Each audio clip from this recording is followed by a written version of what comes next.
কই গো, কি হয়েছে তোমার? তোমার এত মন খারাপ লাগছে কেন? এসো আমার কাছে একটু সরে এসো, তোমাকে একটু আদর করি। তোমার লেগে আমার খুবই চিন্তা হচ্ছে। এখন তো যুদ্ধ টাইম, যখন তখন যুদ্ধ হচ্ছে, আর সেই সময় তুমি বর্ডারে থাকছো, সেই লেগে আমার সব সময় চিন্তা হচ্ছে তোমার আবার কিছু হয়ে যাবে না তো। ধুর পাগলি, এত চিন্তা করলে হয়? দেশের লেগে যুদ্ধ করবো না তো কার লেগে যুদ্ধ করবো বলো তো?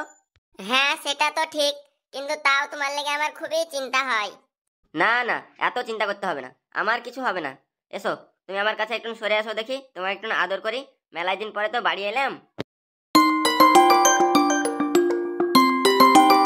আরে ঘুমে আবার টাইমে আবার কে ফোন করলে? এতদিন পরে বাড়ি এলাম, বউয়ের সাথে একটু শান্তি করে থাকতেও দেয় না রে, এত ফোন এলে হয়? দেখো দেখো কে ফোন করেছে দেখো। হ্যালো রাসেল, হ্যাঁ, কে বলছেন? আমি আর্মির অফিসার বলছি। ইয়েস স্যার, বলুন স্যার কি হয়েছে? ইন্ডিয়া ভার্সেস পাকিস্তান যুদ্ধ হতে চলেছে, তাই তোমাকে আধ ঘন্টার মধ্যে ইন্ডিয়ার বর্ডারে উপস্থিত হতে হবে। ইয়েস স্যার, আমি আধ ঘন্টার মধ্যে ইন্ডিয়ার বর্ডারে আসছি। কি হয়েছে গো, তুমি আবার কোথায় যাবে বলছো? আমাদের দেশের সঙ্গে পাকিস্তানের যুদ্ধ লেগে গেছে, তাই আমাকে আধ ঘন্টার মধ্যে ইন্ডিয়ার বর্ডারে পৌঁছাইতে হবে।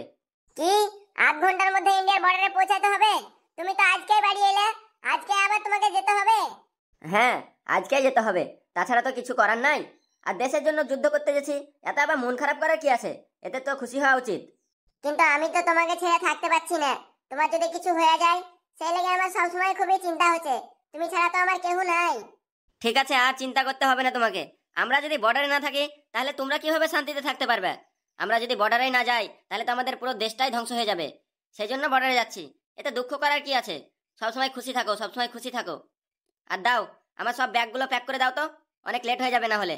দাও আমার ব্যাগগুলো দাও। ঠিক আছে, তা আমি ব্যাগ প্যাক করে দিচ্ছি, তুমি সাবধানে যাও।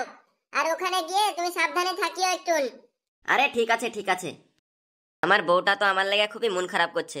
বাড়ি ছেড়েও চলে এলাম, বাপ মা সব ছেড়ে চলে এলাম শুধু দেশের জন্য। দেখা যাক এই দেশকে আবার জয় করতে পারি কিনা।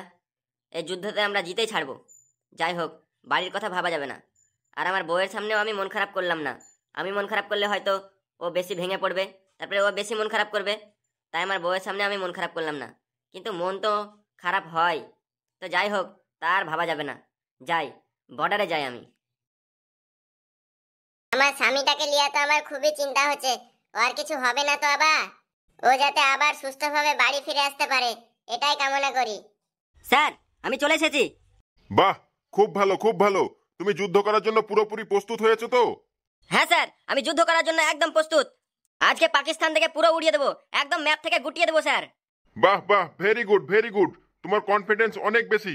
চলো তুমি ট্যাঙ্কারের উপরে উঠে বসে যাও। স্যার, আমি একদম প্রস্তুত, আপনি অনুমতি দিলেই আমি ফায়ার করব। আমি দূরবীন দিয়ে দেখতে পাচ্ছি ওই পাথরের পেছনে দুজন লোক লুকিয়ে আছে। আমি বললেই তুমি ফায়ার করবে। এই, আজকে কি তুই ইন্ডিয়ার সাথে যুদ্ধ করার জন্য প্রস্তুত আছিস? হ্যাঁ স্যার, আমি একদম প্রস্তুত, একদম প্রস্তুত হয়ে দাঁড়িয়ে আছি। তুই ঘুষ দিয়ে চাকরি পেয়েছিস নাকি রে? তুই তো বন্দুকটা আমার দিকে ঘুরিয়ে ধরেছিস, শুট করলে তো সে আমিই মরবো।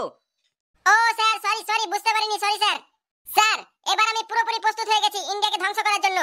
ঠিক আছে, আমি যখন বলবো তখনই শুধু ফায়ার করবি। আর এই যে সামনে তোর দুটো বোম রাখা আছে, এই বোম দুটোতে পেছনে যে আগুন জ্বলছে সেখানে আগুন লাগাবি, তারপরে ওদের দিকে ছুড়বি, ঠিক আছে? ঠিক আছে স্যার, তাই হবে। কিন্তু স্যার, আপনাকে একটা কথা বলার ছিল। কিরে, এই যুদ্ধের সময় আবার তোর কি কথা মনে পড়লো? স্যার, আমার খুবই খিদে লেগেছে, কিছু খাবো স্যার। এই চুপ, পাকিস্তানে কোনো খাবার নেই, মাটি আর পাথর খেয়ে বেঁচে থাক। তাহলে স্যার আমারও কিছু করার নাই, এবার কিন্তু যুদ্ধ করতে মন যাবে না আমার, আগেই বলে দিলাম। আরে যুদ্ধের সময় কি সব উল্টাপাল্টা কথা বলছিস তুই? না স্যার, পেটে খাবার না পড়লে আমি যুদ্ধ করতে আর পারলাম না স্যার। আরে ইন্ডিয়ার বর্ডার থেকে তারা তো কামান নিয়ে রেডি হয়ে দাঁড়িয়ে আছে পাকিস্তানকে উড়াবার জন্য, আর তুই এরকম করছিস? Fire, attack Pakistan. Okay sir, fire. India attack করে দিয়েছে আমাদেরকে, তাড়াতাড়ি প্রস্তুত হ, ওই যে আকাশে মিসাইল উড়ে আসছে।